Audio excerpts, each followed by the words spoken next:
Okay, I'd like to call to order the regular meeting of the Planning and Transportation Commission for Wednesday, May 29th.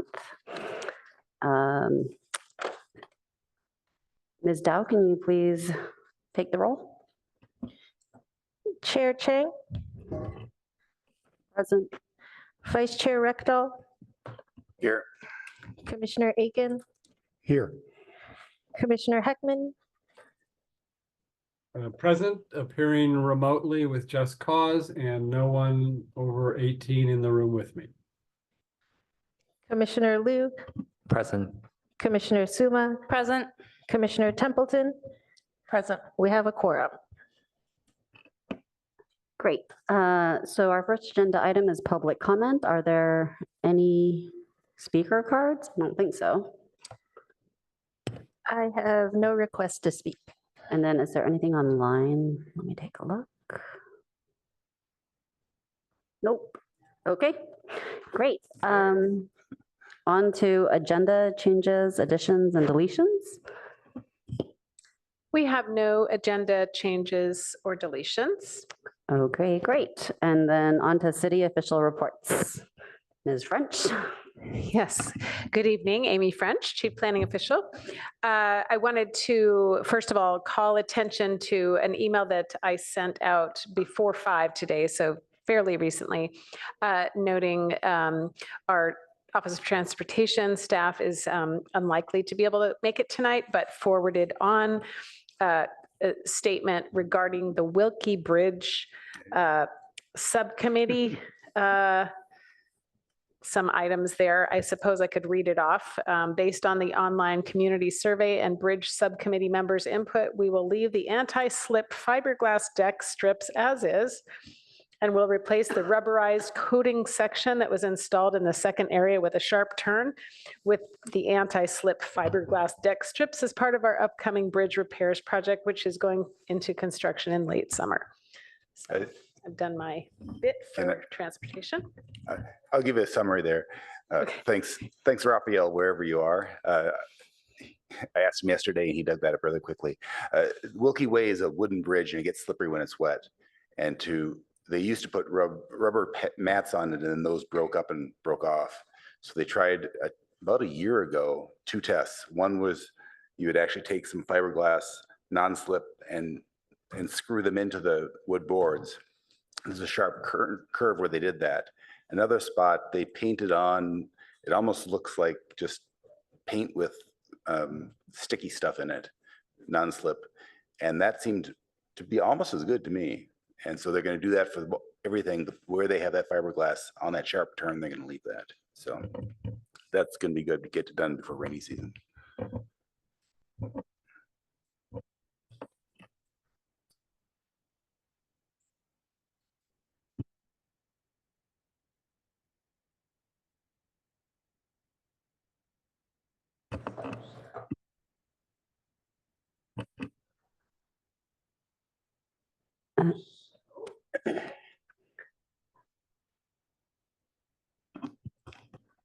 Okay, back to planning component of our item 1, which is city official reports. This gives you the breakdown that we anticipate for the summer. As you might recall, the Commission decided to cancel the meeting of July 31st. So we're sending projects forward and backward from there. And this is the lineup that we're anticipating for the summer. I'm not sure if the June 26th item from transportation is going to hold. That might be pushed forward, but this is where we are at the moment. I wanted to note that I learned. Ms. French, did you have a slide to share for us? Am I not sharing a slide? Yeah. Oh, gosh. Okay. Let me try again. I thought I was sharing. Share. Now am I sharing? Yay. Okay. Take 2. This is the breakdown, the anticipated lineup for the summer of Planning and Transportation Commission meetings. And I was just noting some anticipated dates here that kind of in flux. These are always, tentative until we actually have the report in hand and can advertise it and all of that. So for now, this is what we're looking at. Note that the retail report that we worked so hard to get through the Planning and Transportation Commission process with our subcommittee and everything to try to get it before council June 10th. That slipped to June 18th. And now I hear that just the amount of items and such before the council break is too much, and there's some more discussion needs to happen. So likely we will put that off till August 5th council, and we'll have an opportunity as a commission to have another powwow before then, if we can figure out what to bring forward. That would probably be the July 10th meeting. Okay. Does anyone have any questions about upcoming dates? As always, let me know if you're planning an absence. You get to take summer breaks. So the next slide here is just council target dates for May and June. I did slip in August there at the end, again, because of that retail study report. But these are the anticipated items coming before council. You'll note that I put a note here about these are not viewed by the PTC. Some of these items, such as the Quarry Road extension, have not come to the PTC, but it's of interest to the Planning and Transportation Commission. So if you're representing in June in June, this is all June, there are only a couple of these that the Planning and Transportation Commission actually saw, which was the June 10th item on the California Avenue CUP and the June 17th item, which is the bike lanes on El Camino Real, and of course the NVCAP, which is June 18th. So, yeah. Ms. French, I have a question for you. So I believe Commissioner Liu is our rep for June, but I believe he also had to recuse for NVCAP. Is that correct? So then we should move on to the backup. Is that correct? Yes. Okay, so it'll be myself. Who's backup? I am. Oh, Yeah, that's why I wanted to ask. that you know who you are. Perfect. Okay. If no questions, then I suppose we can move on, and I will switch presentations. So our first action item for today is review and recommendation to Finance Committee and the City Council on the proposed 2025 to 2029 capital improvement plan and comprehensive plan compliance. Okay, why is this not? There we go. It's thinking. Okay. The presentation is thinking, and I will start presenting while it thinks. So tonight we are here to review the 16 new 2025 to 2029 capital improvement projects for consistency with the comprehensive plan and forward the findings to council. The commission can also review the programs as a whole and propose suggestions to improve the efficiency. The commission can also identify projects it feels are missing from the existing CIP list and propose those for next year. Staff will communicate the findings of tonight's meeting through a letter to the City Council. To assist your review tonight and answer any questions on the CIPs, we have in the Zoom room staff from different city departments. I believe we have Budget, Public Works, Utilities, Police, and Community Services. We'll see. So this is the letter that currently says from Doria Suma chair, but we now have a new chair. And so we'll fix that letter for signature. So after tonight's meeting, we'll go ahead and get that done and then forward that to City Council. So every year, the city departments identify new CIPs based on citywide infrastructure needs and City Council priorities. This year, 16 new CIPs have been included in the capital budget. Staff has used the same analysis and metrics of previous years to determine comp plan consistency. Each CIP is linked to a primary comprehensive plan element and a goal, policy, and program which it aligns to. Staff has added information on types of boards, commissions, and if an environmental review is required. So this slide shows 194 capital improvement projects that were included in the capital budget, 16 of which are new. So these are described in attachment B of the staff report. And just as in previous years, we focus our analysis on only the new projects at this time. The report in your packet said 270 cited capital improvement projects. That was kind of an error, even though there's that many projects in the system. There's only the 194 that were, funded in the 2025 budget book. So the other CIPs are continuing and have already been reviewed by the PTC in previous years. So this shows that we have 5 CIPs that align with community services and facilities element. And we have 5 CIPs aligning with the natural environment element, and 3 CIPs that align with the safety and transportation elements, 3 each. Some examples of building facilities, upkeep, maintenance, and technology upgrade CIPs. You can see here on the screen: children's theater lighting, art center, radio replacement, and fire equipment. Then we have some examples of transportation and traffic improvement, transportation improvement CIPs, which is Cal Avenue, parking improvements, traffic intersection, accessibility improvements, Charleston Road, Alma, railroad crossing, and safety improvements. Then we have the distribution that shows, I think that's 42%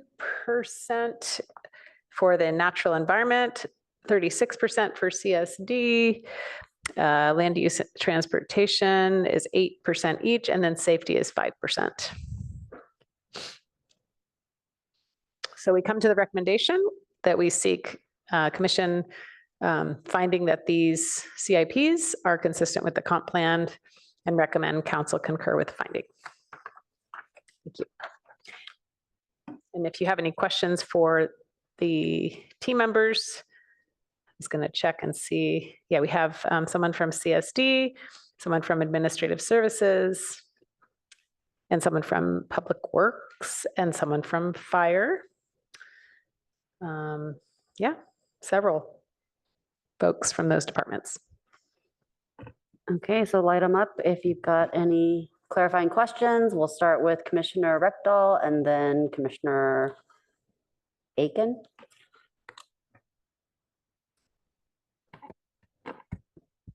I'm not sure if this is a question for Amy or for Chief Blackshire, but one of the new ones is the eucalyptus tree removal.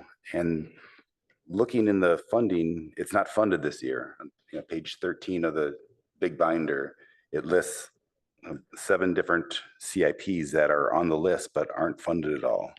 What's the status, and why was this introduced but not funded at all? Is it low priority?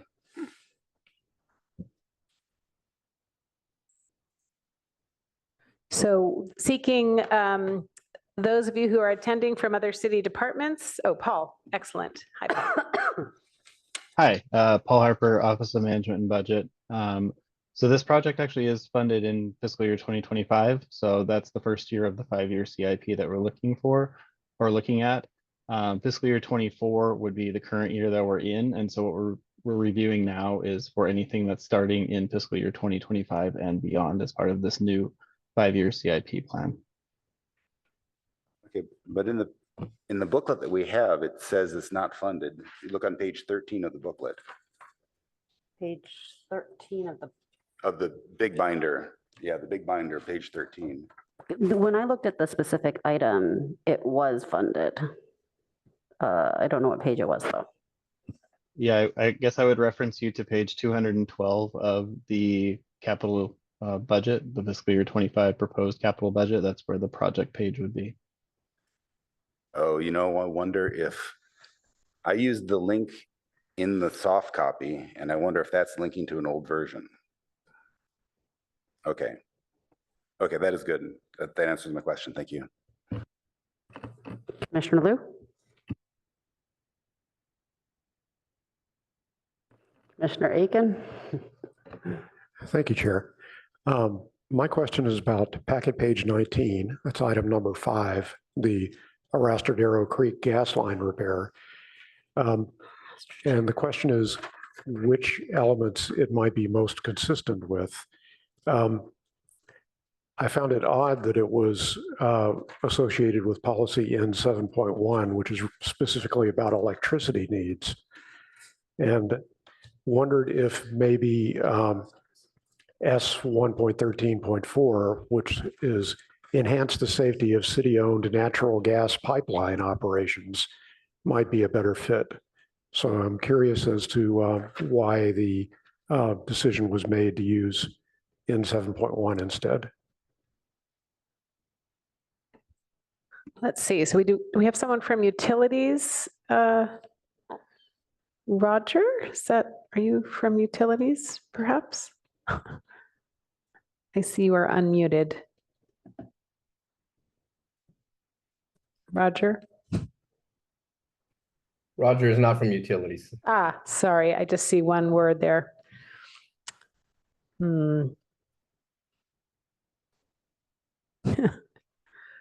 Well, so. Sorry? The budget guy, maybe?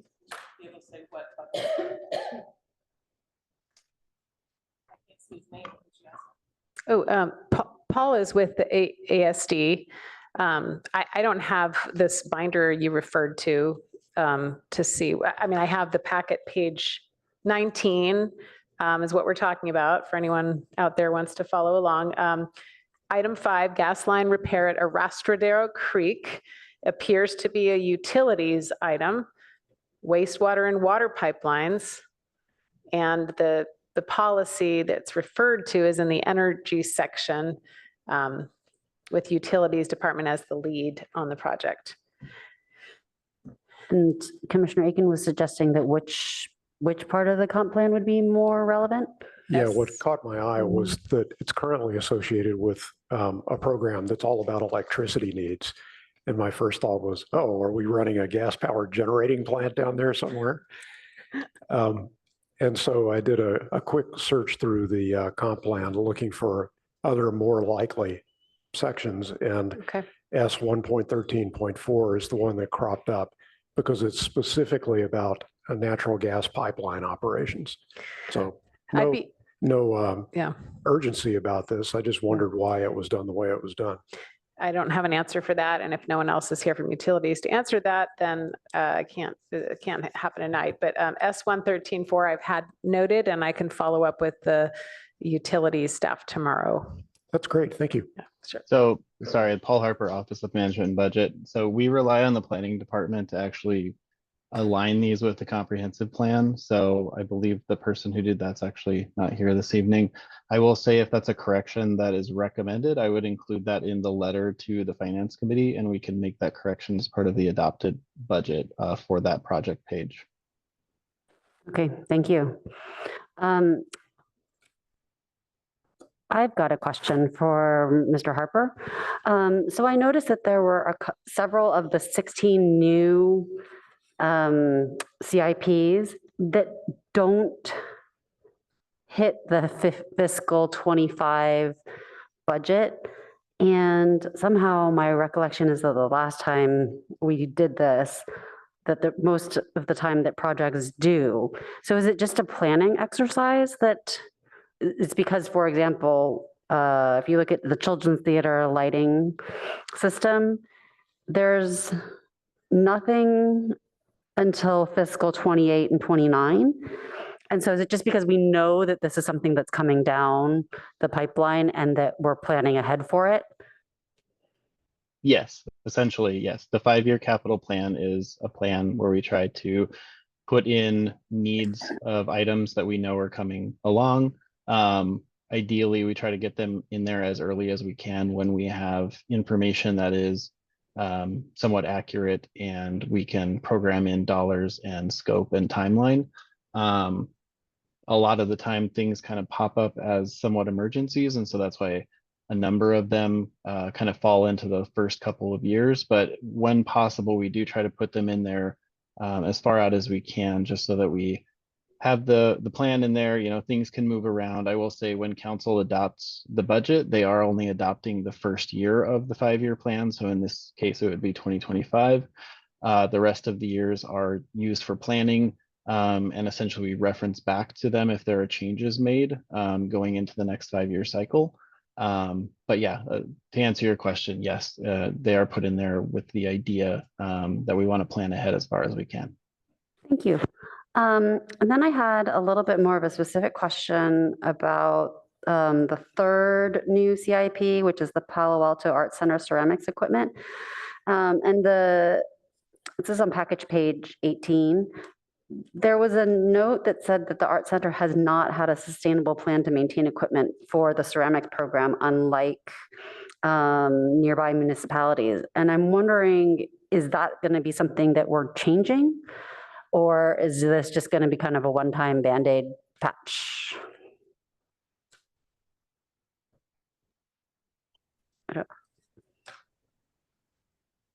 Mr. Doe, you're on mute. Good evening, Commissioners. Lam Do, Superintendent Open Space Parks and Golf, representing Community Services this evening. The maintenance of the ceramics equipment is not funded at the time. We are asking for the facility to be upgraded and some of the equipment to be replaced. And then from there, we will be planning and looking at how we want to, in the future, maintain or plan for replacing that budget. But we haven't reached that point yet. So for now, we're asking for funding to upgrade and replace the equipment that's needed. Okay, thank you.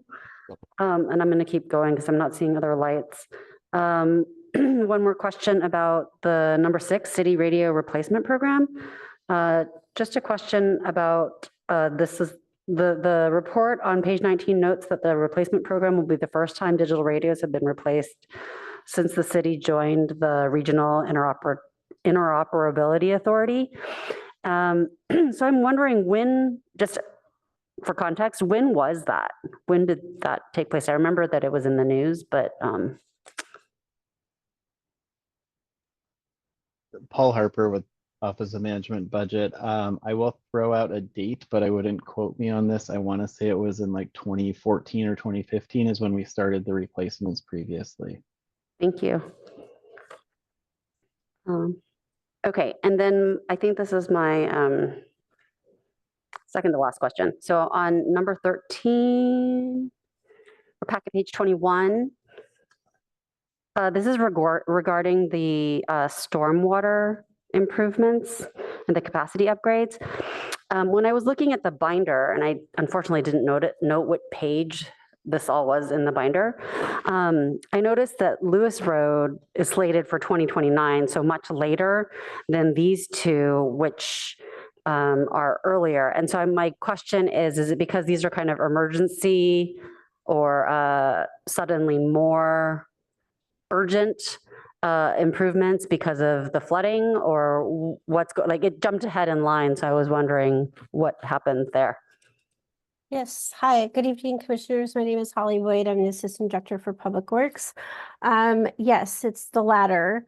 Lewis Road was previously in the budget to work on next out of the 13 stormwater fee fund priority projects. But given the New Year's Eve flooding in 2022, we prioritized Hamilton and Center over Lewis and pushed Lewis out because of the impact that it will have on the residents in those neighborhoods. Okay, and then I also looked in terms of when the funding is really being used for the most part for the Hamilton system upgrades and the Center Drive capacity upgrades. It looks like the Hamilton system happens first, right? And is the staggering simply a workflow management issue or a budgetary issue, or because if they're urgent, that's what I was wondering about. What's the timing based on? It's both. We have a limited number of staff, and we also collect the stormwater management fee on an annual basis. So the Hamilton Avenue system is prioritized first. The design will be starting in July once this project's approved, and then go to construction the following year. And so while we could have asked for a loan from the general fund or something like that, it's really a workload issue because of the limited staff, and then also the disruption to the neighborhoods because they are in the same neighborhood. We're staggering them to follow year by year. Okay, thank you. Next, we have questions from Commissioner Liu. No? Commissioner Suma? I had a question, I had an interest in number 9, the eucalyptus tree removal as well. And I'm just wondering, our CIP descriptions, when you look them up on their page by page number in the big binder, don't tell you much more than the summaries do, a little bit more information. And this is a program I have sort of negative feelings about, but I'm wondering where one can look up and find the exact locations of the trees slated for removal and a little bit more about the process of this. And if you direct me to it, I can just do that offline. I don't know that the whole commission needs to hear about it. Like if the stumps are going to be ground out, or if the stumps will be left and they'll be treated with some kind of chemical, these kinds of details. Where would I find that? Commissioner Suma, this is Lomdo again with Community Services Department. An assessment was done between Community Service Department and the Office of Emergency Services to identify the trees that we would like to have removed. I can provide that information to staff liaison French, and then from there, perhaps she can forward it to you as well. Okay, thank you. That would be very helpful. It was the Urban Forestry Department involved? That is correct. They were, okay. Sorry, you maybe said that. I didn't hear that. Okay. There were multiple departments, OES, Office of Emergency Services, Urban Forestry, and Community Services. Okay, thank you very much. That would be helpful.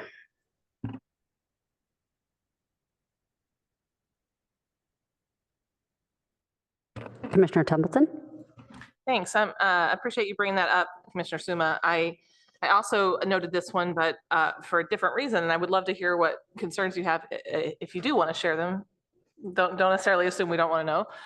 But my understanding is that eucalyptus trees provide a fire hazard for the communities in which they're present. It's not mentioned really. Oh, there it is, fire safety. Yeah, so is that under safety? What's PG? What does PG mean? Thank you for the question, Commissioner Templeton. Each CIP is identified by nomenclature, 2 letters, and then a series of 5 digits. The 2 letters, first 2 letters represent the program area where the CIP is to be managed, and PG in this case is parks and golf, which falls under the Division of Open Space, Parks and Golf. Thanks for clarifying that. Yeah, so I think, just looking a little closer and listening to Commissioner Suma's concerns, like if this was a fire safety program, I think that would make a lot more sense to me. And I guess we'll hear from planning department since you're the ones who classified them? Is that what the speakers said before? Ms. French? Yes, Chitra Moitra is not here this evening to tell you her thinking about that particular one. You're looking in the binder. I don't have the binder, just the packet. I'm not looking at the binder, I'm looking at the Yeah. packet. Okay, can you say again which? Number 9, eucalyptus tree removal. Packet page 20. Thank you, Chair. So I heard Lamdo say that he has some details he will send to me that I will forward to the Planning and Transportation Commission.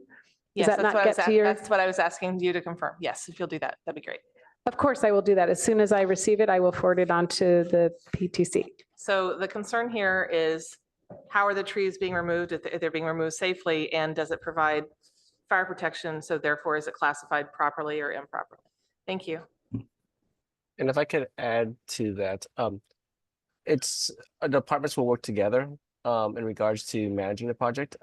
Just because it's identified initially as one PG, it may or may not remain there. We have at times, depending on the complexity or the level of the project, collaborate with the departments or transfer projects to other departments as well. That's wonderful, and I agree. I'm glad that we'll look closer at this, but specifically, the community is going to have a different feeling about removing trees in parks versus improving fire safety.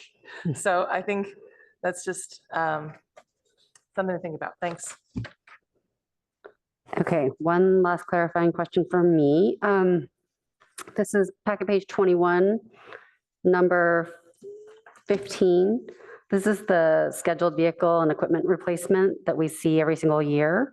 So my question is, when I was looking in the binder at the item, the expense was pretty much the same every single year, except that in 2029, it jumps up by about $600,000.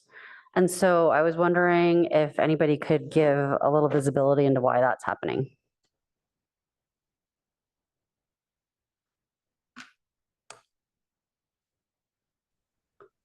I don't know which staff member it would be. Oh, hello. Good evening, Commissioners. My name is Denitra Ballman, Public Works Fleet Department. I can take this question. In fiscal year 2029, I'm not sure what the budget total is that you have, but we have approximately $3.5 million allocated for replacements that year. Is that what you're showing? I didn't bring my binder, but if I remember correctly, it was about 3.5 million every single year. And then in 2029, it jumped up to like almost 2 million. Yeah, 4.2. Okay. So I will go back to that list because I'm actually looking off of the fiscal year 29 that I had submitted, and I've got it's a 3.5 million. So let me get back to you on that. I don't know, Paul, if you have a list in front of you, but I certainly don't have that one. I don't have the list. I guess I will say that the city is in the process of working towards replacing the fleet with electric vehicles where possible. And so we are trying to do that in the earlier time where possible, but I think going out to the end of the 5-year plan, increasing the dollars because those vehicles do cost more to replace at this point in time.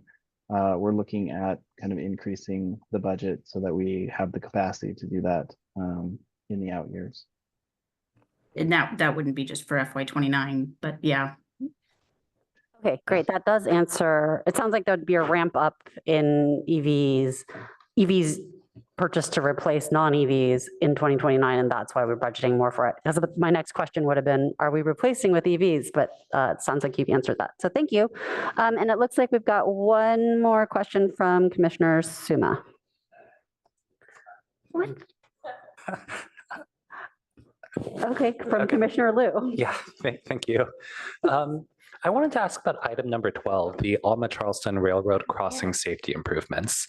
So it looks like the budget is around $1.3 million over the next 2 years, but for the design phase only. I was wondering if someone could comment on what the broader scope and budget of that project would potentially be projected to be?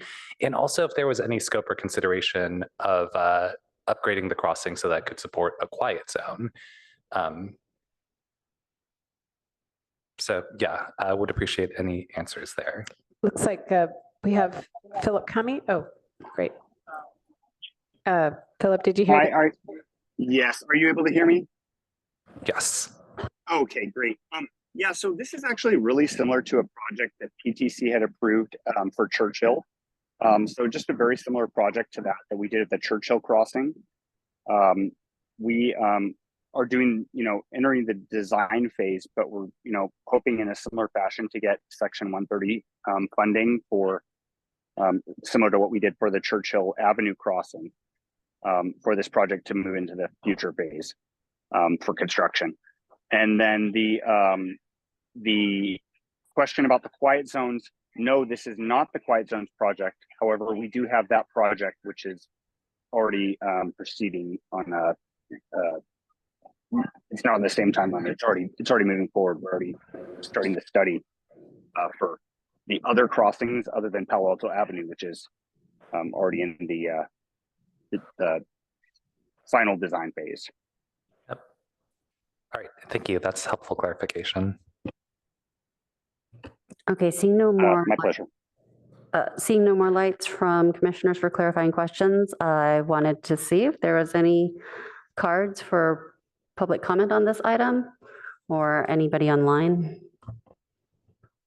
I have no speaker cards or raised hands. Okay, since there are no public comments, now if the commission has any additional comments, not clarifying questions, but comments.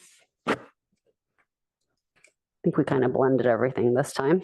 I would be curious, it sounds like since our job for this item is to ensure that each of these new CIPs are consistent with the comprehensive plan, and because Commissioner Aiken raised the issue that perhaps the gas line repair is kind of matched to a portion of the comp plan that might not be as appropriate as a different one. I was wondering if Commissioner Aiken could share with us what the language is for the item that you thought was more appropriate. Sure, it's really pretty simple. It says this item is to enhance the safety of city-owned natural gas pipeline operations. So it's in the safety segment of the element of the comp plan rather than natural environment. That seems to make sense. So let's see. And then we have Commissioner Suma. Thank you, Chair. I support at least adding Commissioner Aiken's suggestion. That seems to be a really good idea. If not, reevaluating that, but for sure that seems like an appropriate change. And then to answer Commissioner Templeton, the eucalyptus tree removal, I think, is a very separate issue for open spaces and in public parks in the city. And I've always thought it was a bit weird in open spaces to target some eucalyptus trees. I don't think anybody should ever plant a eucalyptus tree, but where they exist in wooded areas, and often it's by creeks because they like a bit more water. They were introduced in 1853. So they've been a part of open spaces for a very long time, and they do provide very valuable habitat, even though they're unwanted trees, but they are a fire hazard. And so that's why I was curious about what kind of methods they were using to remove the trees. If you're deep into, Foothill Park, in some locations it wouldn't be disruptive. In other locations, I feel it could be more disruptive and isn't really worth the effort of removing them. And I don't know if they fell the trees and leave them when they are, because where they fall, because rotting material is also very valuable in a forested area and provides habitat. So that's just, I've always thought it's not a hill I would die on to save the eucalyptus, but I think it's really important in urban areas where they're more likely to cause a problem, and in areas where it's more kind of that I'm lukewarm on it as a value add to our natural areas. And I hate to see our natural areas overmanaged, if that helps. All right, thank you. Any other comments? If not, I can take a motion. I'll make a motion. I'd be happy to make a motion to move staff recommendation with the addition of Commissioner Aiken's comment or correction, I guess it is. Second. All right, do we have any? I have a question for Commissioner Suma. You don't want to ask them for more information that you mentioned earlier in your comments? I think They're should going to provide that. I don't Yeah. think it needs to, this is a program that's already been going on to a certain extent. I just wanted to be able to know more about it myself. Okay. And actually, it's not all in open spaces. If you look in the big binder, it's also in Eleanor Party Park. So I'm not against it. I'm neutral on it as being a benefit for our open spaces, but it is something that the city has been pursuing. So. Well, I think your point is well taken, that there's not enough information for the public to get from what we currently have. So if you wanted to add that, we could add it to the motion. If not, just leave it as a comment and let's take your point as well meant. If you'd like to add it as an amendment, it's fine with me. I wouldn't say no.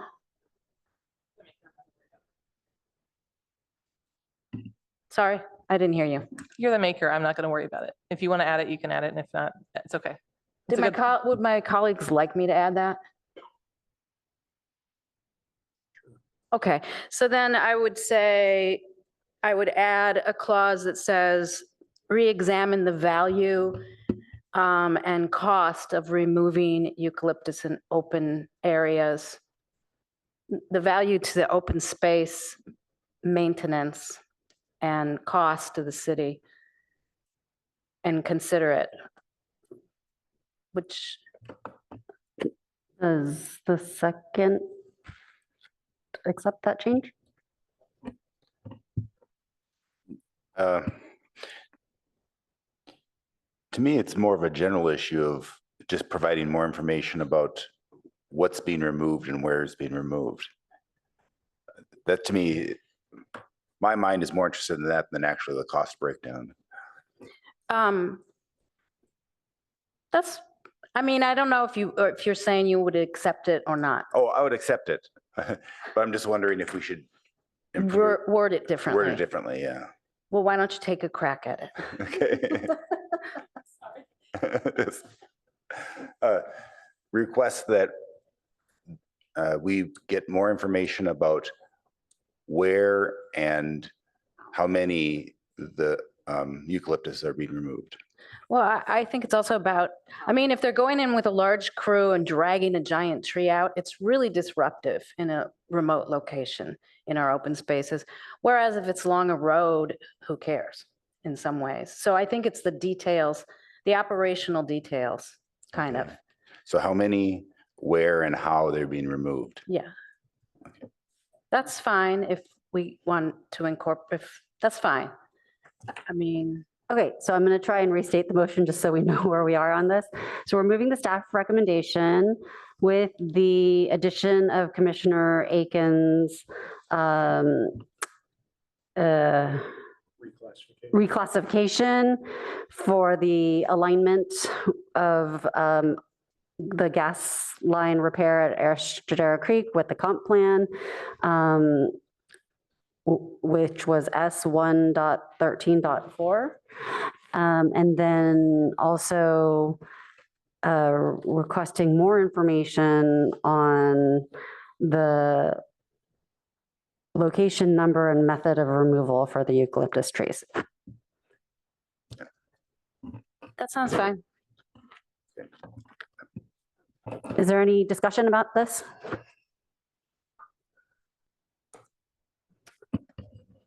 Okay, then Ms. Dow, could you please call the vote? Commissioner Aiken, Yes. Chair Chang, Yes. Commissioner Heckman, Yes. Commissioner Liu, Yes. Commissioner Suma, Yes. Vice Chair Rekdal, Yes. Commissioner Templeton, Yes. motion carries 7-0. Okay, great. Moving on to the next action item, which is ordinance of the Council of the City of Palo Alto amending chapters 18.14, 18.18, 18.30, 18.42, 18.52, and 18.77, and adding chapter 21.11 of the Palo Alto Municipal Code to clarify existing regulations to and implement recent state housing laws. Could we have the staff presentation, please? Yes. Thank you. So this evening, in your report and on the screen are showing 5 state laws. 4 of these went into effect, or 2 of these went into effect January 1st. Another one is going into effect July 1st. And 2 previously went into effect in prior years. And we have been operating without changes to our code under state law. So we are taking the opportunity to make some modifications to our code or request Planning and Transportation Commission review of these changes that we will then bring to the City Council for adoption.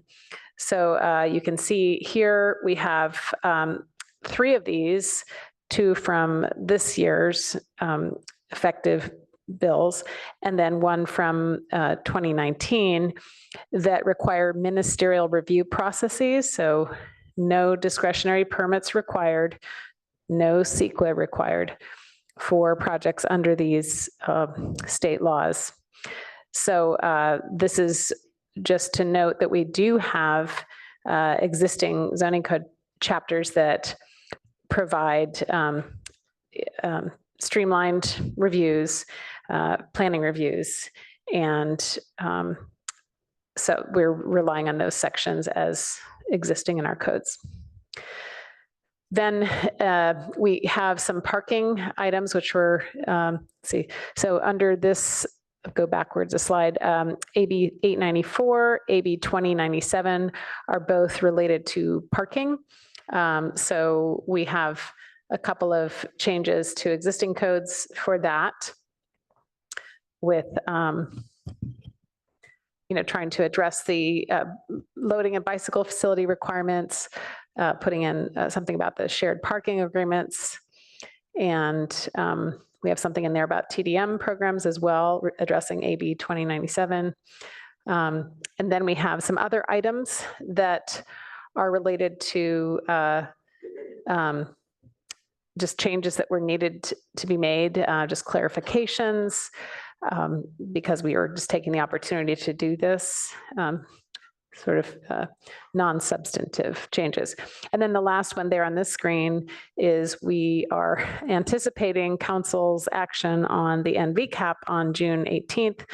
And so we are proactively coming forward with a section for late night uses and activities that would add these zone districts that are in the NVCAP, so that when that council takes action on that, we have then in August, we'll come back with this, these set of ordinance revisions that would then enact, facilitate late night use and activity reviews in those new zones. So, Mr. Yang is here to weigh in on some adjustments here regarding EVSE related equipment and accessibility. Thanks, Amy. Thanks. So after the staff report was published, staff identified 2 additional non-substantive changes, or 2 additional changes, one responding to state law and another being a non-substantive clarification. So the first one is a response to AB 970, which was operative last January. And that section requires cities to reduce their parking requirements if a retrofit to install EVSC would result in the loss of a parking space. So we had actually already provided for this in our code, but we had some provisions that could be read to conflict with AB 970. AB 970 doesn't have a limit on how many parking spaces can be removed to accommodate EVSE, and the city's version did have a maximum of 10% of the existing stalls, or one stall, whichever is greater. In practice, that probably was not likely to come up, but just to avoid any confusion, we're recommending this change. So next slide. And then the other change that came up after packet publication was the clarification in our subdivision code to allow tentative maps to be placed on the council's consent agenda. This is something that the city staff has done with some regularity over the years, but there's been some confusion about whether item on a consent calendar could satisfy a public hearing requirement. So we're trying to resolve that confusion, just to say the city council simply needs to consider the map at a public meeting rather than using the words public hearing. And that's also consistent with the State Subdivision Map Act, which refers to public meetings rather than public hearings.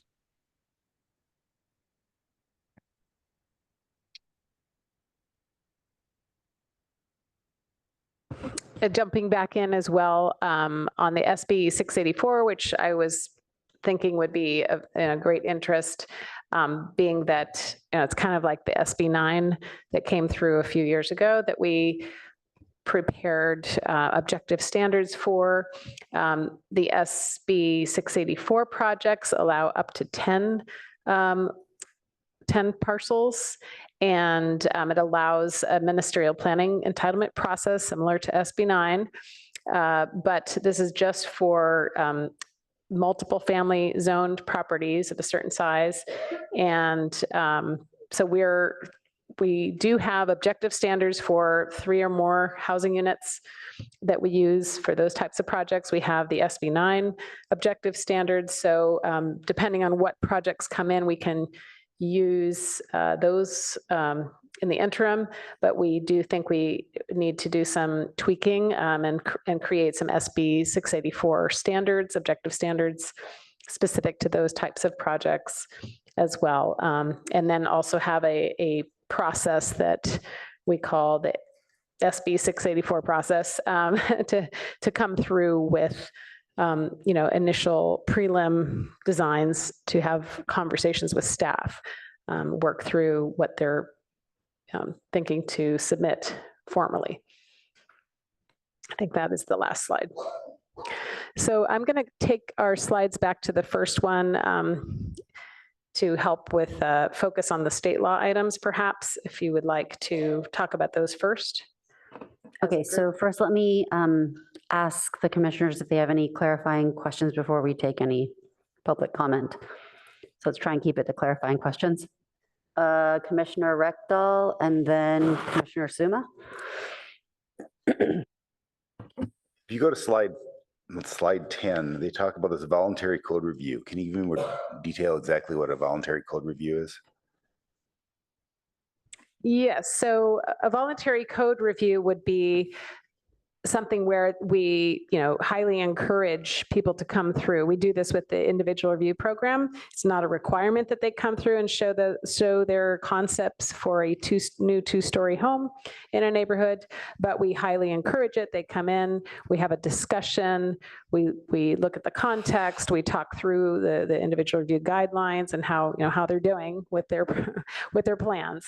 So that would be an example of a voluntary process. Okay, and if they don't want to do it, they don't have to do it. Correct. Okay, but it'd add value because then they don't have to worry about passing code.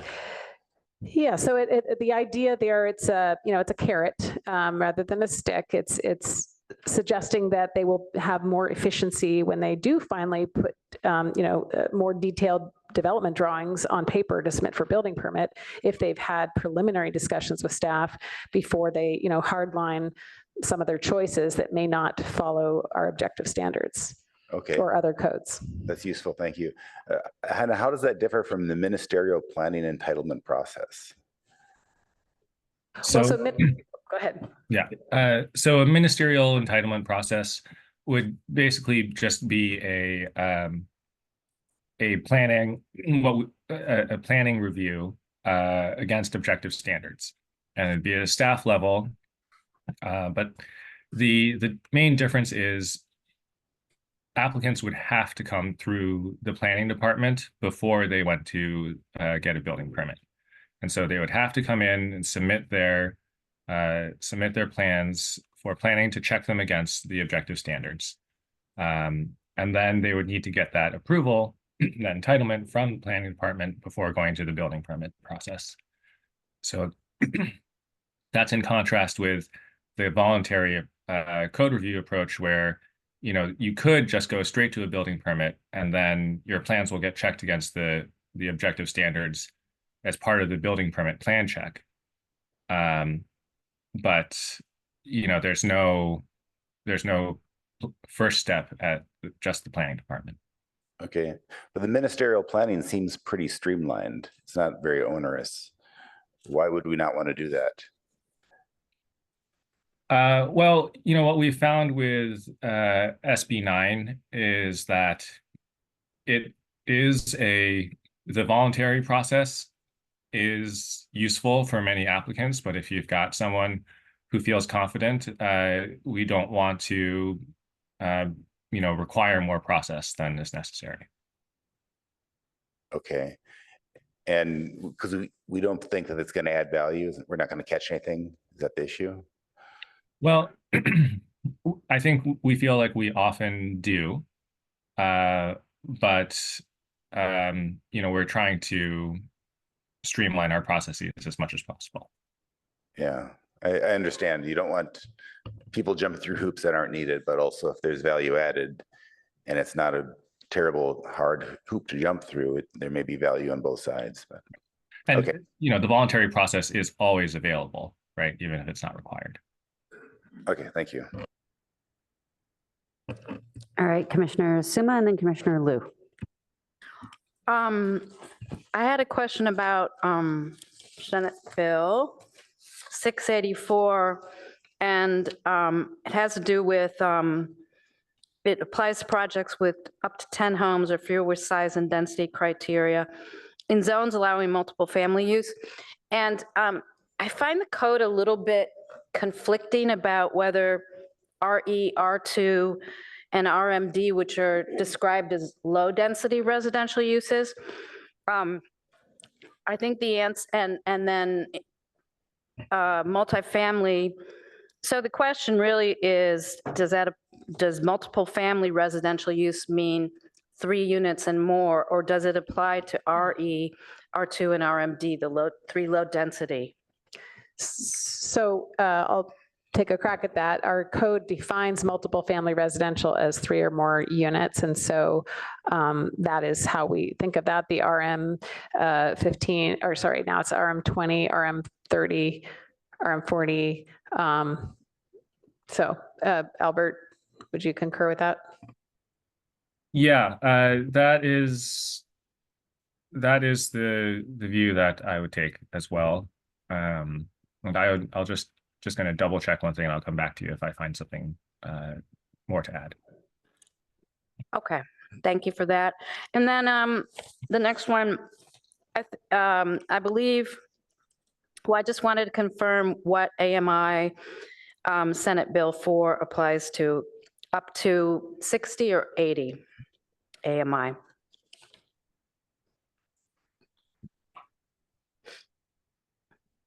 I will check on that and get back to you as well. Okay, thanks. And then, oh, this is a question on packet page 27. It's also under Senate Bill 5. At the top of the sentence, at the top of the page, second sentence, it says no additional parking requirements can be posed if the development is within half a mile of high-quality public transit or 1 block from a car share vehicle. And I wasn't sure what that one, I totally know what high-quality transit is, but I was really confused about I think it's just the way it's worded, or 1 block from a car share vehicle. Does that mean any shared vehicle that happens to be parked someplace, or what does that mean? So it's not clearly defined in the law, but we have interpreted it. There's a similar provision in SB 9. We've interpreted it to mean there's a fixed location car share as opposed to a free floating car share. So something like Zipcar that is located within 1 block. And we've also, in our SB 9 regulations, defined, what is a block if it's unclear, a certain number of feet. Okay, so I think that could be written more clearly. I was a little confused. And then I think I'll save my other question because I don't think it's just clarifying, it's longer. So thank you for those questions, and I'll await the answers on the first 2. Okay, Commissioner Liu? Yes. One question, likely for Albert. There were a couple of references to SB 9 here. I just wanted to very explicitly confirm what the city's thinking was on SB 9 following the court decision. Yeah, so the Redondo Beach versus Bonta decision held that SB 9 was not enforceable as to charter cities, but the kind of procedural status of that case means that it's only effective for the 5 charter cities that were parties to that litigation.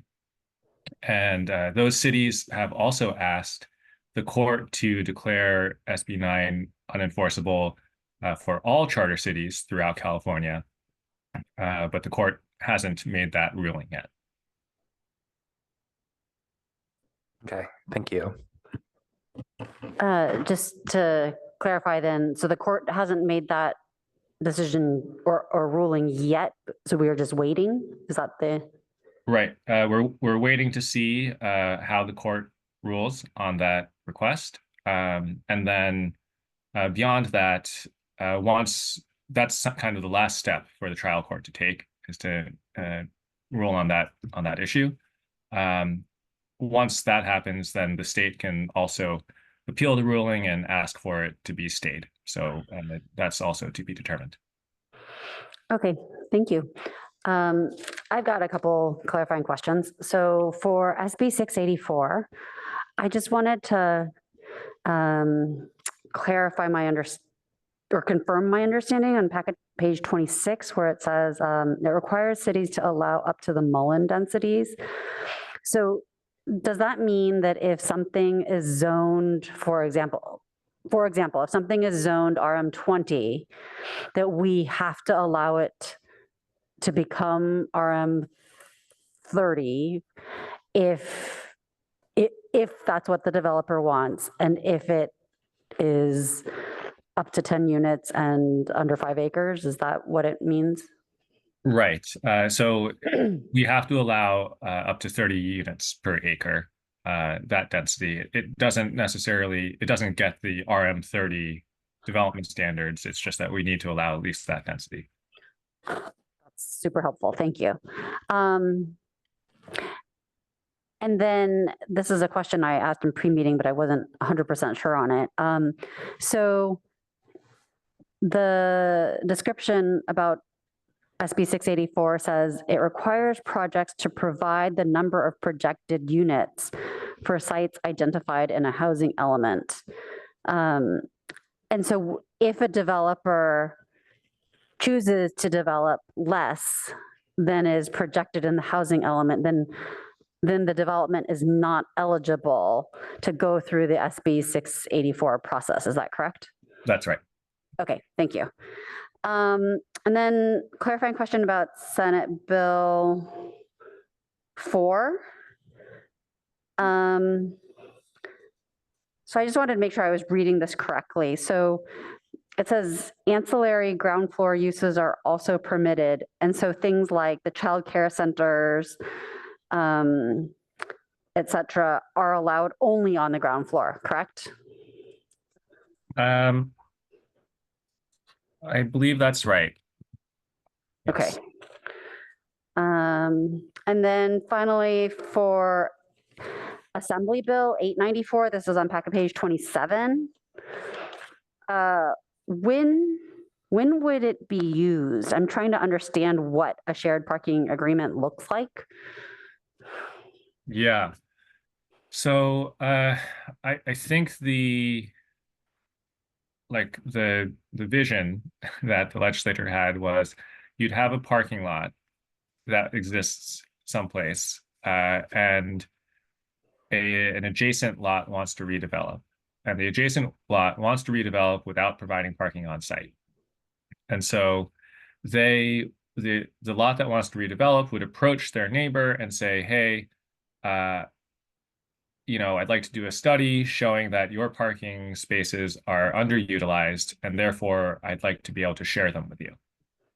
And then they would have to prepare that parking study showing that, that the parking is in fact underutilized, and that the uses, the timing at which the parking will be in demand for the sharing to properties that are sharing it wouldn't conflict.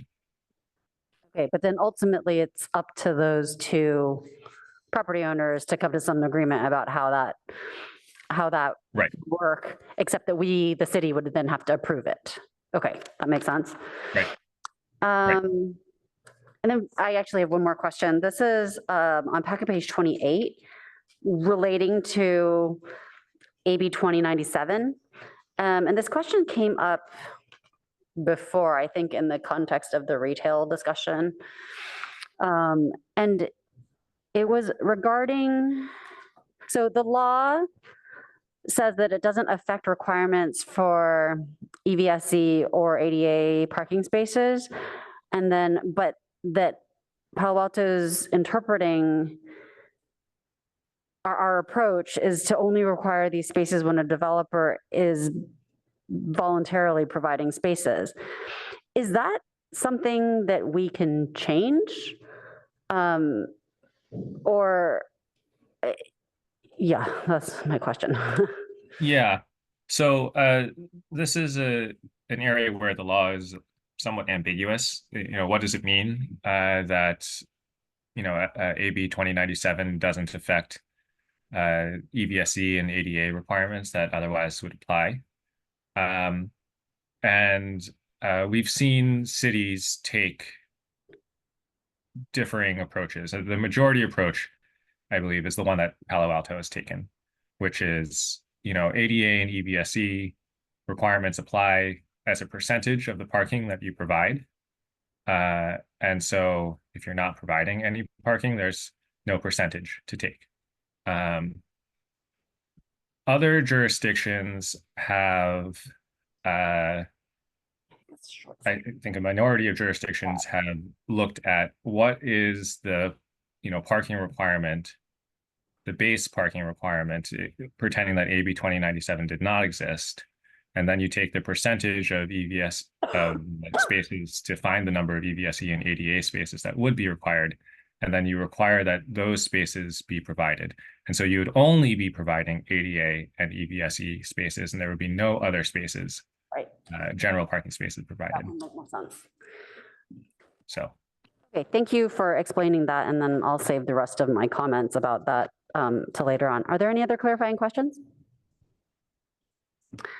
Okay, so then are there any public comments? I don't think I saw anything online.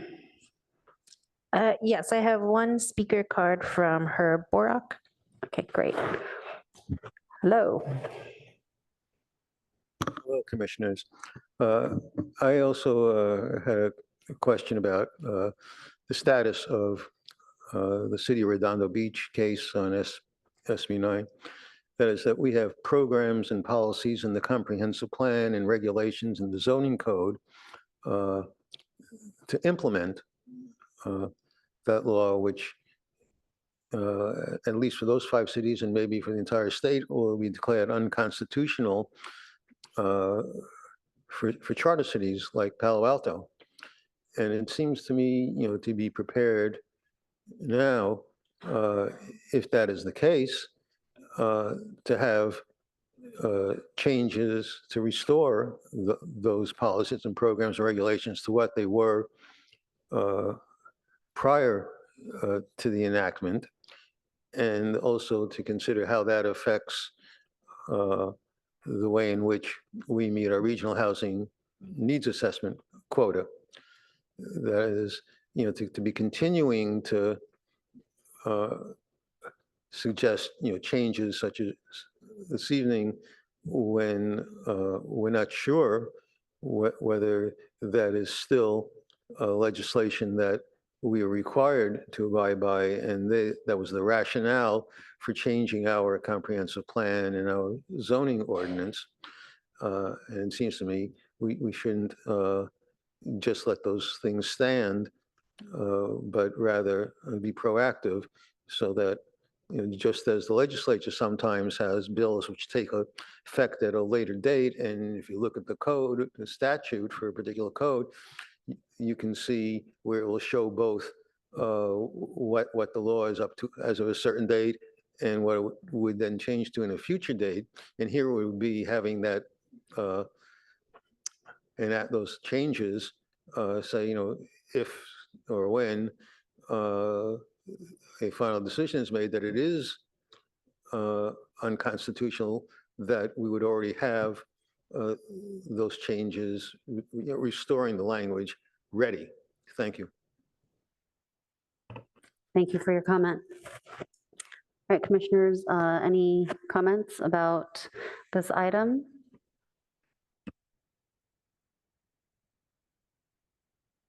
I got Commissioner Rectal and then Commissioner Suma.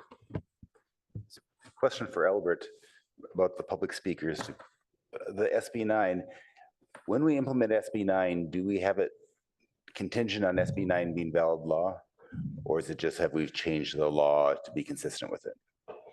So our SB 9 ordinances do have a provision saying that they will no longer be effective. Our ordinances will, be void if SB 9 is substantially amended or repealed.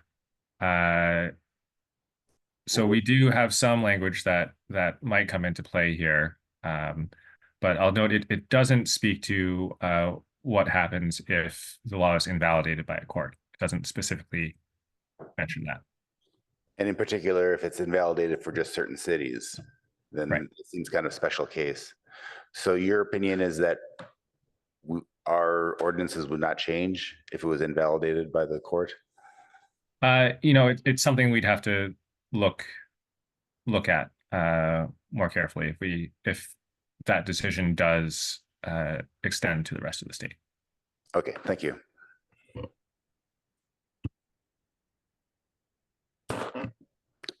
Commissioner Suma and then Heckman and then Aiken. Thank you, Chair. So, and thank you to the chair for asking the question about the ADA issue, which came up for me at a previous meeting as kind of a tangential issue. But I think if we have latitude within the law to still provide ADA spots close to the locations, that we have a responsibility to do so. I'm sure that our attorneys have looked at whether this stance is consistent with federal law, but I see no reason. It really bothers me that we would not do this when we can, if we have the ability to do so legally. So I will just say that. And then I would also like to thank Vice Chair Rectal for asking the question about kind of a get out of jail free clause at the end of our ordinances. I think any of these ordinances that were imposed on cities, perhaps unwillingly by some at times. And I think they should all have a clause, so the minute they are such as that is clear that the minute they are no longer considered legal requirements by the state, that we have it written into the ordinance that we will abandon it at that they become null and void, whatever the right legal language is at that time. So I have a strong preference for a change in to require ADA spots if it's legal too. I think that's the biggest takeaway for all of this for me, because the rest of this we have to do. And it seems, I had a lot of questions about 894, so thank you for asking that I forgot to ask. But I think you clarified it, because I read this so many times before I could realize when it would be used. And I came up with the exact thing, that an existing development. And the one thing about this that I think is kind of funny is that we're at a situation, and I know this is extremely true in the research park, where because of the long-term leases, the buildings are still leased, but people aren't showing up and working at them. And so this is an affect of what we don't know how of COVID, work from home, and we don't know how to predict how much of that will stay. And so I think a snapshot in time of what 20% vacancy is may not be at all true sometime in the future. So I think we have to be very careful about how we evaluate this vacancy in the sense that we don't know and have no way of knowing now if those buildings will be fully occupied by employees. I have, friends that work in the research park, and they have the same amount of square footage, hundreds of thousands of square feet, and there's 25 people working in the whole thing. Yeah. So that, not that we have any choice, but in as much as we can be strict in our evaluation of claims of underutilization, I think we should be, or that it should be short-term enough that if the conditions change, that really change it, that can be reevaluated. And then I do think that car share vehicle needs to be defined better to make it clearer. And I think that's all I have for now. Thank you. Okay, thank you, Commissioner Heckman. Thank you, Chair. I've got just a few questions and suggestions and comments on the ordinance itself. And I'm wondering if somebody can pull up the ordinance at packet page 31.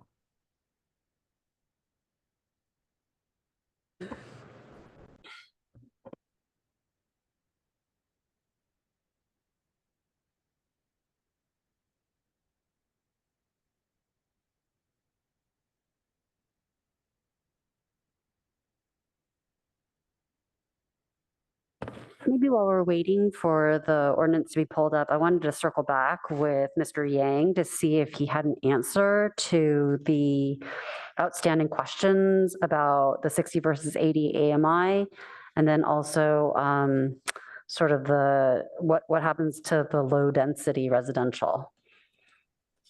Right. So the low density residential, I believe the answer is still what Ms. French stated earlier, that it would not apply to those R2, RE districts. As for the affordability provisions, I believe it is they have to be offered to households who make up to 80% of AMI. But then the rent is limited to 70% of AMI. Thank you. Okay, I think we've got the ordinance in front of us now, so take it away, Commissioner Heckman. Remind me, please, which page, packet page? 31. Yeah, Okay. You're there right now. So scroll up to the recitals, you're at F. Okay, there. And so in section 1, We're basically folding into our ordinance 5 state laws. And here in section 1, we reference, as near as I could tell, 4 of them, but we didn't reference AB 894. And so I just wanted to point that out to staff. If it was intentional, you had a reason, that's fine. If it was an oversight, you might want to, since you're sort of teeing up each of these other 4, you might want to tee up AB 894. Next, let's go to packet page 34.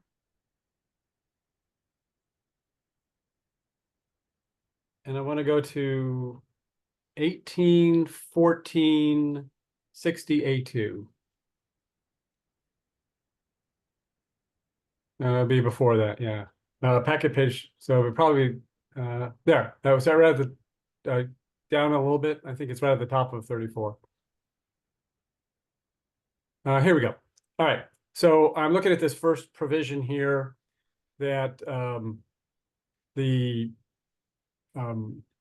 the applicable housing, we get the they use the development standards for the RM30, except there's a call out for FAR. So I wanted to first ask, and I'm sorry, I probably could have looked this up. What is the FAR for RM30?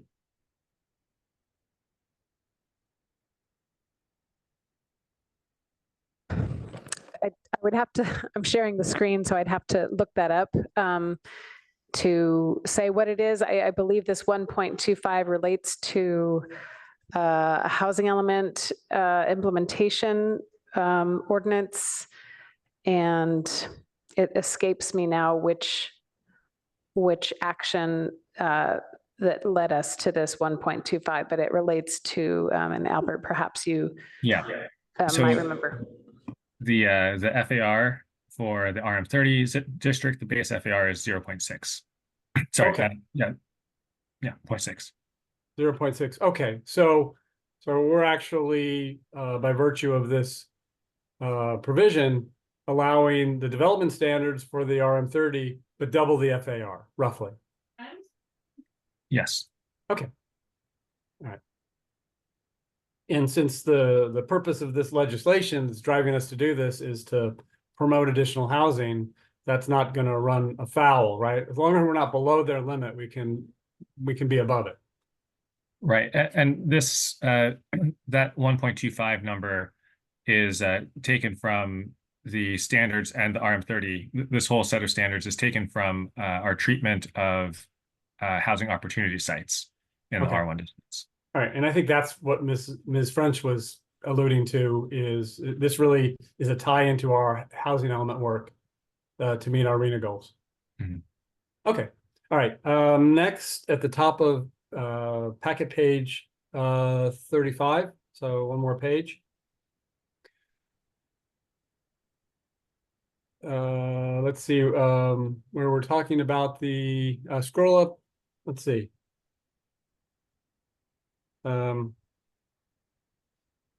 Yeah, right there, the TDM. So, you know, I was kind of interested in this.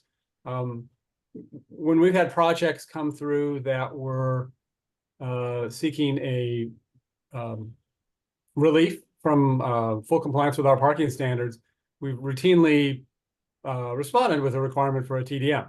And that makes, you know, perfect sense. You know, our code says how much parking we think you're going to need. You're saying you want less. Well, you know, we need some protections in there. And so it occurred to me as we're looking at these new state laws that allow you in certain circumstances to eliminate parking, that you would always want a TDM.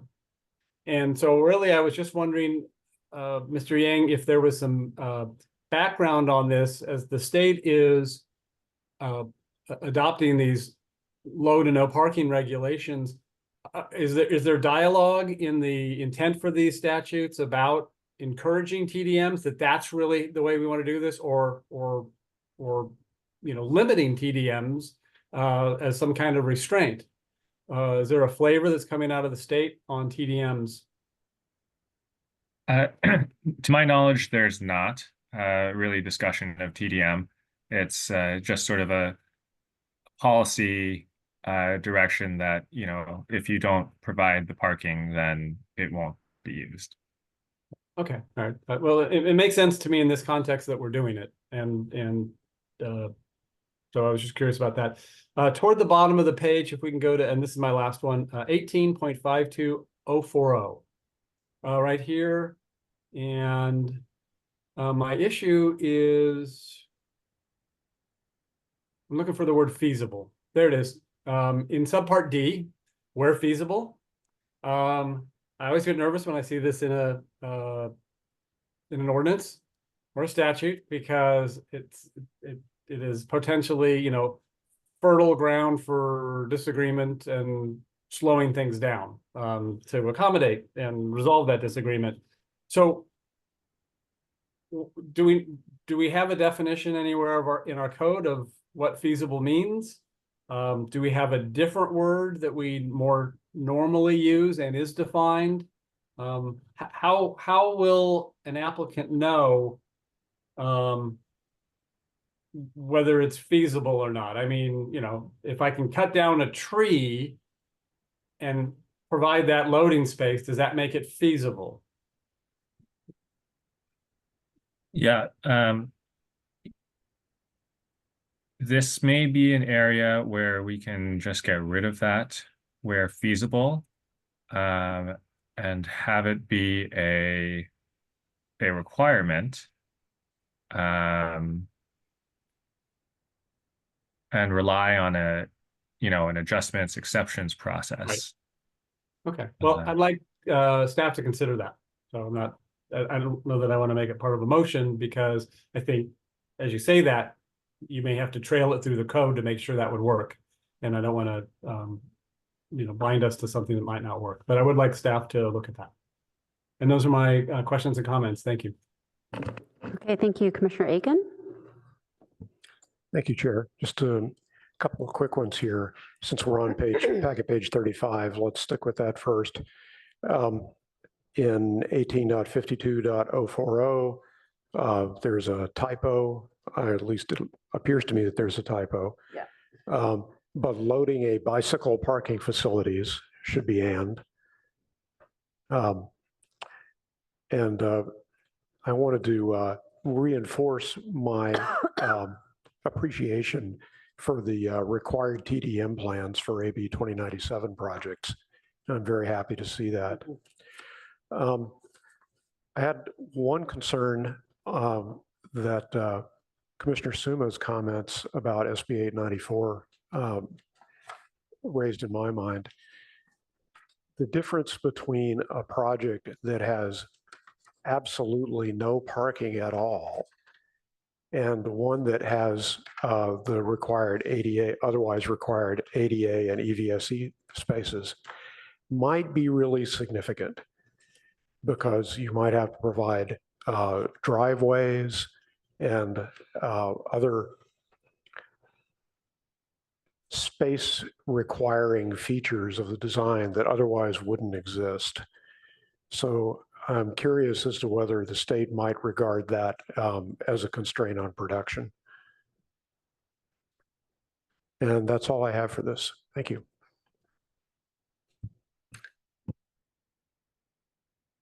So I'll take my turn now. I also, as I alluded to earlier, have a concern about the lack of EVSC and ADA parking.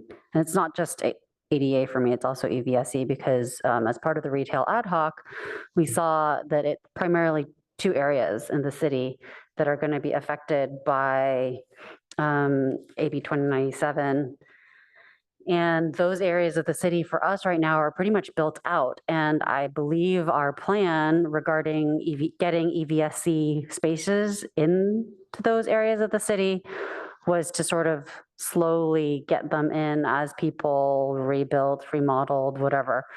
But if we're not allowed to put any additional parking requirements in, and our interpretation of the law is such that we're not going to ask people to put in any EVSE spaces, then my concern is that we won't be preparing our city's infrastructure adequately in the areas of University and Cal Ave. And I think that's pretty important.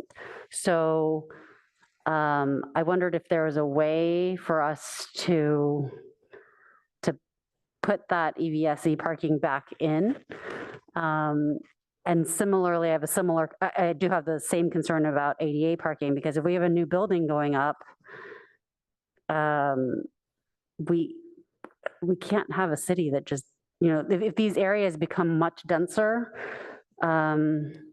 it's not going to be very accommodating if we don't allow, visitors who have ADA needs to not be able to park, or for shoppers who have ADA needs to be unable to shop.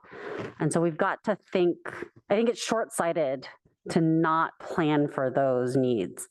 So I'd be curious about what the other commissioners think about this, and also would like to know from Mr. Yang if it would be reasonable to modify this or to recommend a modification, given that it's not a specific, what's agendized is implementation of this law, but this is a little bit different from that. So I didn't know if it was outside the scope.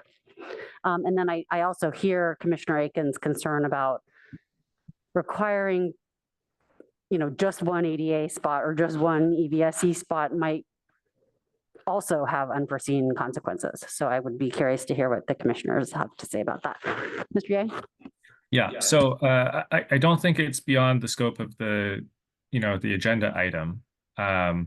But I also don't think that staff is prepared to weigh in on that discussion tonight. So it is something that the PTC could do, but I think staff would probably appreciate the opportunity to have a fuller analysis. So when does this item go to City Council? Or when's it slated for City Council? We didn't have it slated to go in June before their break, as we have so many other items. So we have the luxury of some time if needed, if you wanted a portion of this or this discussion on this particular item to come back. My personal perspective is I would like staff to take a look at it and staff to have a perspective on this and maybe give us some information on it, because it's a pretty big deal for long-term planning. But again, I would like to hear what other commissioners have to say about it. And we'll go to Commissioner Templeton. Thanks. Yeah, I'm open to a study session as well, and I really like your questions that we've been hearing tonight. I've been thinking about it. Before I moved here, I lived in a city slightly larger than Palo Alto, maybe a few thousand larger, but along the same order of magnitude. And it was already built up 1,000 years ago, so there was no adding spaces. And one of the things that they've done that I thought was so interesting in these shopping areas and downtown, like sub-downtowns, is that they thought about parking differently. They thought about parking as a zone and not on a per property basis. And I thought that was really interesting because they were able to get more parking, more facilities for the parking, but also because of how they structured their pedestrian zones, they were able to have certain types of vehicles permitted to drive closer to the properties. And I thought that was a really cool way to solve it. So for example, there'd be a pedestrian zone in a shopping district, and it would have a space for a tiny little shuttle that would just drive around this area and provide people access to get from their parking facility to their destination very close. And of course, all those vehicles were outfitted for ADA accessibility. So I thought that was an interesting approach, and one of many. I'm sure if we were to study it better and closer, we'd get a variety of different approaches that might be able to be an innovative and interesting solution for Palo Alto. Thanks. Commissioner Rexall. Yep. To answer your question, I feel strongly about the handicapped because you can't have a handicap parking a half mile away and have it useful for the handicapped. EVSC, I'm a little more flexible on, and the city could have a bunch of chargers elsewhere. And the problem is that if they don't do that, you really need to distribute it within the properties, but that's not the only solution. The other solution could be cluster them, but clustering of handicap doesn't work. Commissioner Suma. I think so. I had one more question on packet page 35, which is the draft ordinance. And it's in 1852-040D also. And it's the new part says where feasible projects providing blah, blah. At least what I'm asking about is it only has to provide at least one on-site short-term loading space for passenger vehicles to be used by taxi cabs and similar transportation and delivery services. Are we limited to one space for all of that? Or can we require more spaces for larger buildings with more units, especially given that they may be underparked or not parked, depending on where they are in the city, and that there's so many short-term loading and delivery for goods and persons. So are we limited to one, or can we require more, or? We're not limited to one. As you can see, the existing language says at least one for structures with 50 or more dwelling units. And so we were just extending that policy. Well, I can imagine this being really inadequate in under certain scenarios for some of these applications that we are seeing, especially in areas with restricted parking. So I don't know if my colleagues are interested in maybe having a standard, if one was considered adequate for 50 or more units, what if it's 100 units? What if it's more? So that doesn't seem adequate to cover all the situations. I agree with Commissioner Suma there. I think if we're going to require something like that, then we can say one for every 50 dwelling units and like round down or some, which is what we usually do, right? So that would seem to fit the spirit of what we're trying to do and accommodate for larger developments.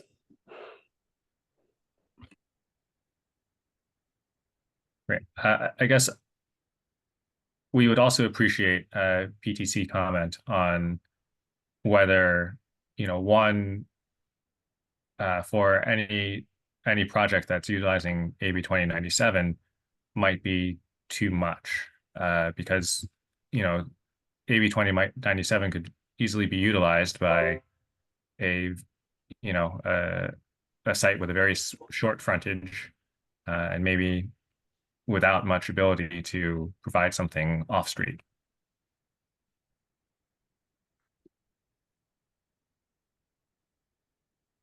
Well, maybe there's a way to find more discretion to evaluate this on a case-by-case basis within the law, because that's a good point too, if there isn't enough. I mean, we're really, loading spaces, as unimportant as they seem to sound, I think they're really, really important. And when you don't have loading spaces, the only other thing you can get is double parking and unsafe situations for people to exit and enter vehicles if it's passenger loading. So I don't know how much leeway we can have within the state laws to have this be adjustable on a per project basis. Well, I'm a little confused here because it says residential and mixed use structures with 50 or more dwelling units. 50 or more dwelling units, it's going to be quite large. So it should have enough street frontage to accommodate one spot. Otherwise it'd be a very tall and skinny structure. So I don't think it seems like it's too much unless I'm not understanding like where these lots would be.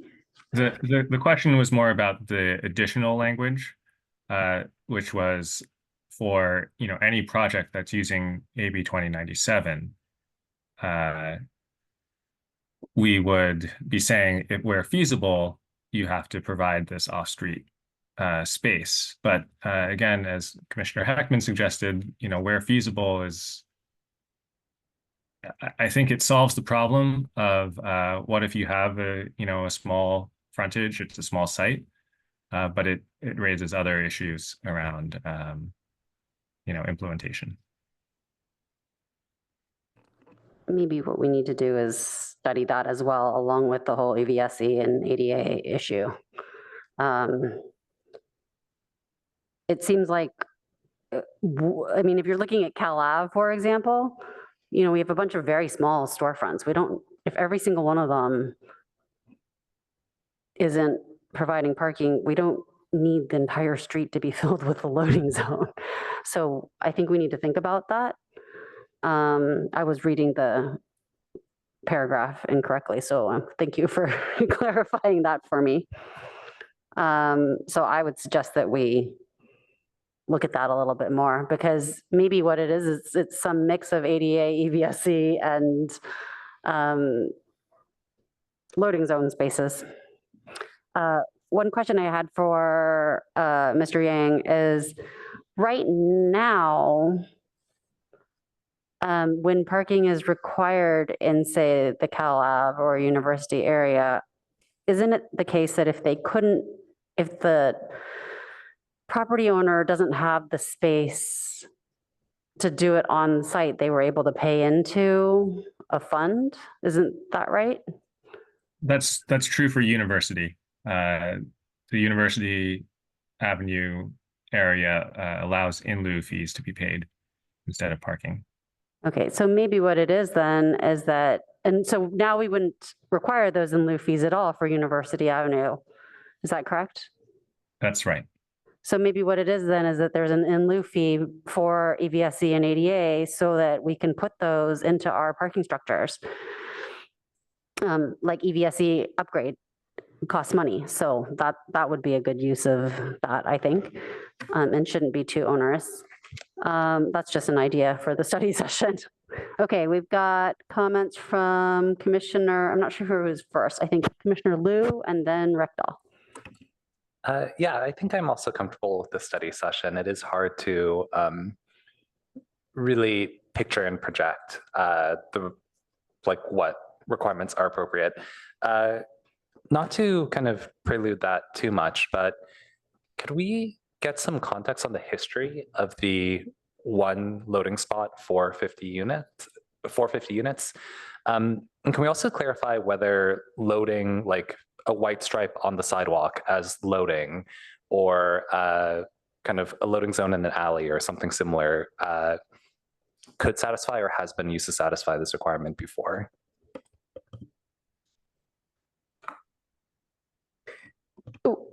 So I'll just refer to the existing code section regarding loading that, that yes, on-street loading, as long as it doesn't conflict with comp plan goals and policies related to site planning, circulation, and access. So this was in the director's adjustments with a maximum reduction of one loading space.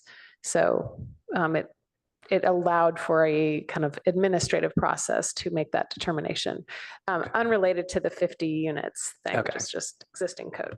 Okay. Yeah, I think we're probably not prepared to speak to the 50 units issue, but it's something we can research and come back. Thank you.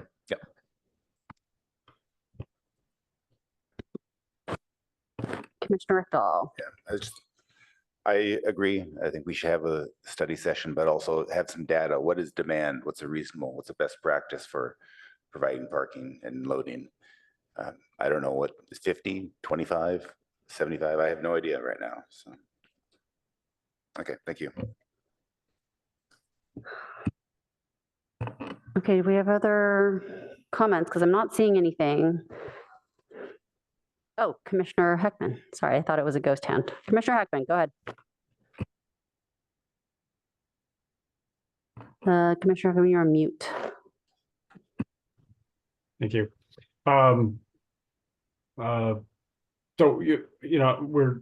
I'm hearing some discussion of a study session, but that relates to what we want to do with recommending this ordinance.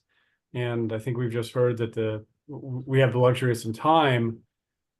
So I'm wondering if really we want to bring this back as a study session, or just bring it, because at a study session, I don't think we can move forward a recommendation. Do we really want just to have sort of a bolstered staff report looking at these issues that have been raised tonight to come back to us, so that we might be able to, at that next meeting, make a recommendation moving this forward to council? So it's really just more of a next step in the process question. Thank you.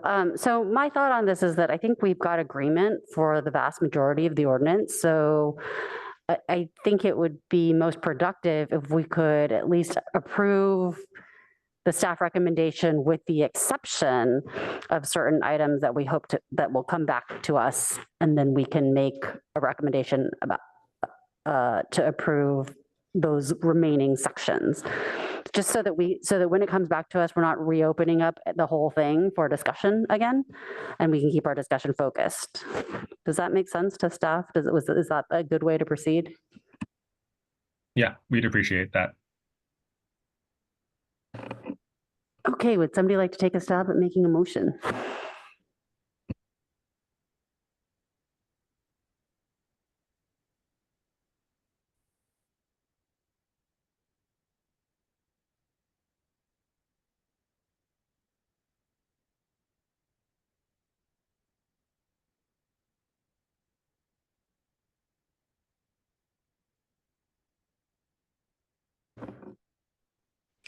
Would it help if I share screen again, the ordinance itself, so we can go section by section of the ordinance? Or has any? My preference would be to hear from people who want to pull stuff out, because I mean, I'd be happy to have a study session either way. To be honest, like some of these things need to move forward so that we don't get behind schedule. So if there's somebody who feels strongly that their stuff needs to be pulled out, speak up.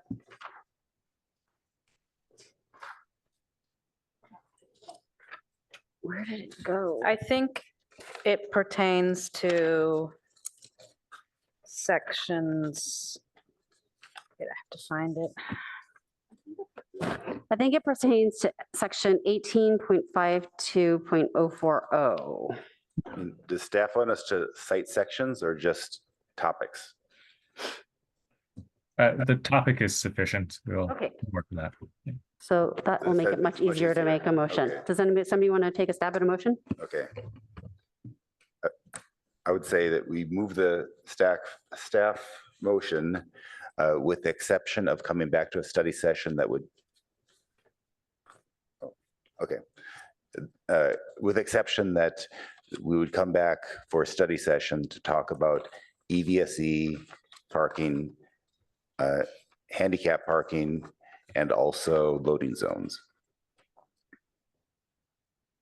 I'll second it. Do you want to add in Commissioner Heckman's suggestions as well as part of that motion? Does that have to be part of the motion, or is that, he was just advising staff to scrub that? Commissioner Heckman, what do you think? Yeah, so the first one is just a recital, and the second one I think is actually wrapped in the study session, because my last question was about on that 1852-040D, which I think is going to come back, that that where feasible, I think that's going to be part of the study session. So I don't think we need to wrap it in, and staff has some liberty to clean up things in an ordinance as it moves to council anyway. And so if they decide that reference in the recitals to 894 is necessary, they'll go ahead and do it without us making it part of a motion, I think. Okay, thank you. Then do we have additional discussion on the motion? Then we've got a motion from Commissioner Rectal, a second from Commissioner Templeton. Looks like we've got 2 lights from Commissioner Suma and then Commissioner Aiken. So light. I guess it's a question for the motion maker, whether I'm concerned that staff would need to evaluate. My concern was about in the shared parking agreements, that we really need to be careful and add something about them needing to be reevaluating maybe on an annual basis if work patterns really change.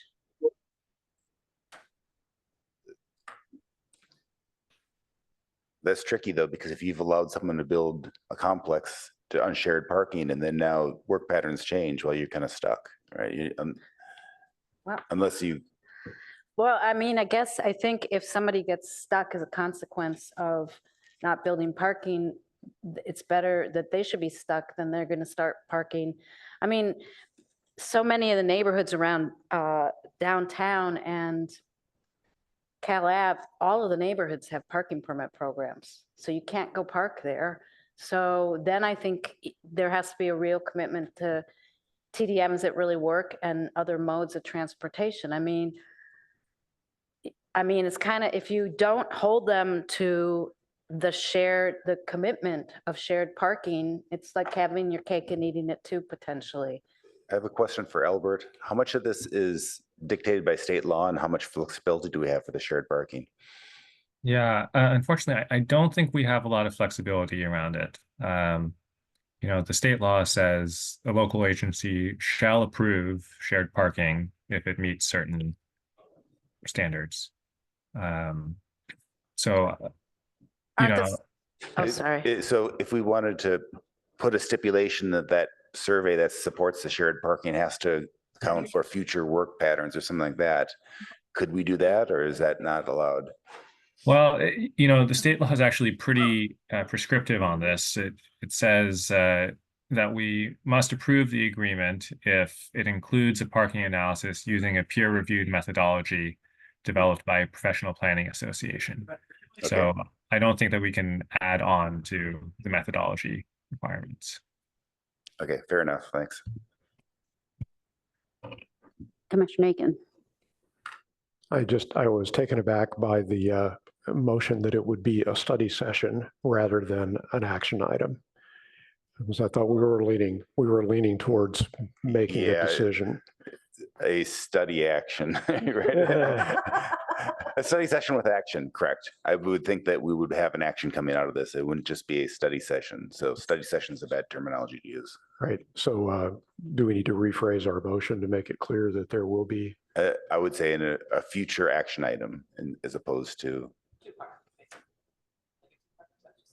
No, it would just be a single action item in our meeting.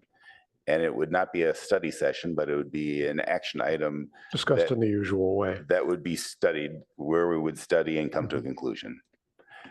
The reason we use study session is that there's so much we don't know right now. And so we would be studying it, but I do agree it should be an action item. I will just chime in with a opposing viewpoint. It doesn't mean I'm going to derail a motion, but what we're talking about is huge. Like, there's no way this is going to fit in one meeting and we're going to resolve on an outcome. Like, we're talking, I envision it, we were talking about bringing new ideas and creative ways to approach this and looking at what other people have done, examining what our needs are, like Dory was bringing up. Like, I'm concerned that's not a one meeting conversation. My view is that if it's an action item, you always can defer it and say, let's come back to part 2 after we chew on this.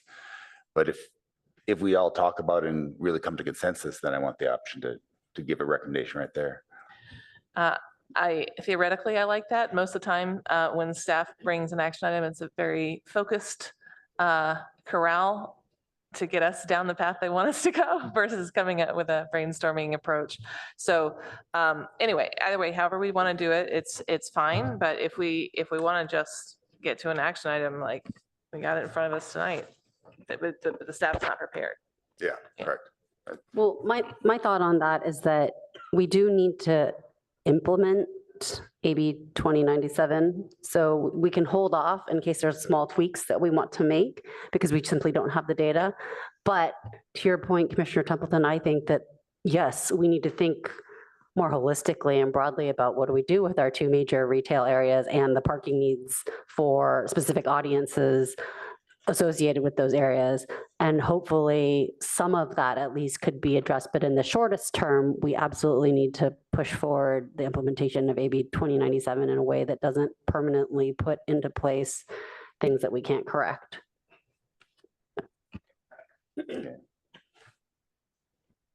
So can you? So you're happy with the changing the motion? Okay. Yeah, can you just restate the motion, Commissioner Rectal, and then we can verify the second? Okay. We will have staff's recommended motion with exception of returning for a future action item that will cover EGSC parking, handicap parking, and loading. Pertaining to these areas. Yep, correct. Okay, any further discussion? Can I clarify, does the motion include the two sort of late breaking items that were in the presentation? That was the reduction of parking spaces for EVSE and the tentative maps going on consent. The EGSE is going to be going, I mean, EVSE is going to be in the future action. It was well, the item in the staff presentation was unrelated to AB 2097. I'll put it up on the screen. Okay.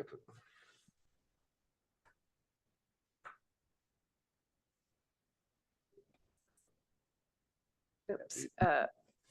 Here. Okay. Am I sharing? Yeah. Okay. Okay.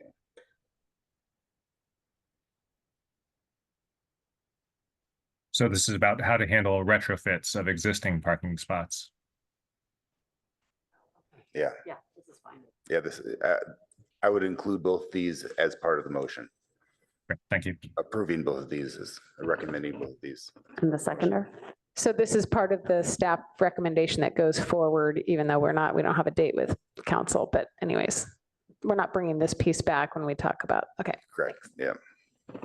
Okay, so to recap, it's everything with the exceptions that Commissioner Rectal highlighted, but it's including these two late ads, and we've got the first and the second on this motion.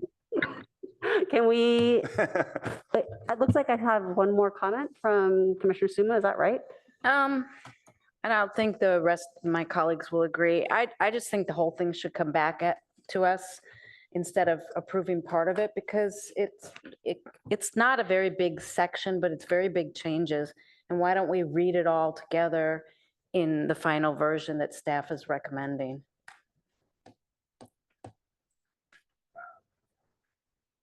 That would be my preference, but I don't know if anyone else feels that way. Which section did you have in mind? I think the whole. I'm sorry, which section did you have in mind specifically? I'm just curious as to how much. I just think the whole recommendation for changes should come back to us the next time with the subjects that we've already expressed interest in changing and the few other tweaks. I understand what your thought process is that maybe second time around we'll catch something, but I'm worried about getting unfocused. And I think having a more focused action will probably be more productive. I don't know what other people think. I concur. I think I really appreciated the chair bringing that option up so that we can get the stuff that is less controversial off and have time to really focus on the other parking stuff and the ADA.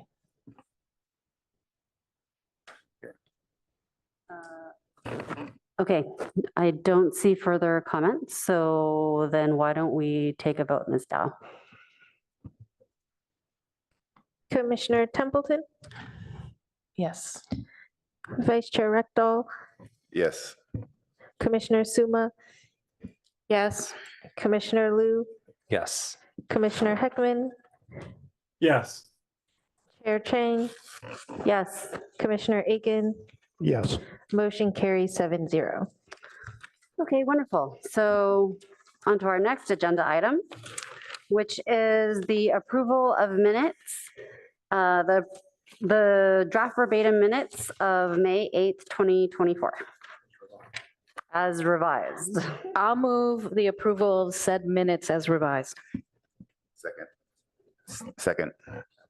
Any discussion? Can we have the vote, Ms. Val? Chair Chang, Yes. Vice Chair Rectal, Yes. Commissioner Aiken, Yes. Commissioner Heckman, In appreciation that after 4 years, other people are making the motion as revised. Yes. Commissioner Liu, Abstain. Commissioner Suma, Yes. Commissioner Templeton, Yes. motion carries 6-0-1. Okay, great. Do we have any commissioner questions, comments, or announcements?